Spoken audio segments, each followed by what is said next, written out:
بسم الله الرحمن الرحيم. في يوم حزين، نعت المملكة العربية السعودية الأمير الوليد بن خالد بن طلال آل سعود المعروف الأمير النائم بعد أكثر من 20 عاماً قضاها في غيبوبة طويلة، كان فيها حاضراً بجسده غائباً بوعيه، لكنه لم يغب عن قلوب الناس.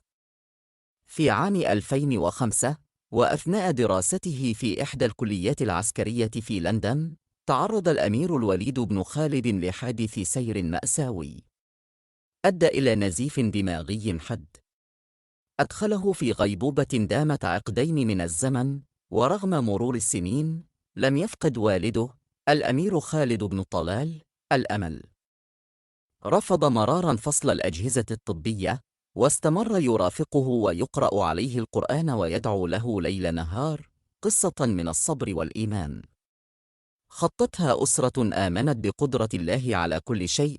في بعض اللحظات رصدت الكاميرا تحركا خفيفا في رأسه أو انفراجا في أصابعه، وكانت كل هذه الإشارات تشعل الأمل في قلوب المحبين. لم يكن نائما بالنسبة للقلوب التي أحبته، بل كان يناضل في صمت. وفي صباح يوم 20 من يوليو 2025 أعلن وفاته رحمه الله، وشيع جثمانه بعد صلاة العصر في مسجد الإمام تركي بن عبد الإله في الرياض. مشاهد الجنازة كانت مؤثرة، والدموع تسبق الكلمات، والدعاء يصعد للسماء، يسأل الله الرحمة لفتى صبرت عليه أسرته بكل تفان. قصة الأمير النائم ليست مجرد حادثة طبية، بل هي درس في الإيمان، ورواية عن صبر لا يفن، ومحبة تسكن القلوب.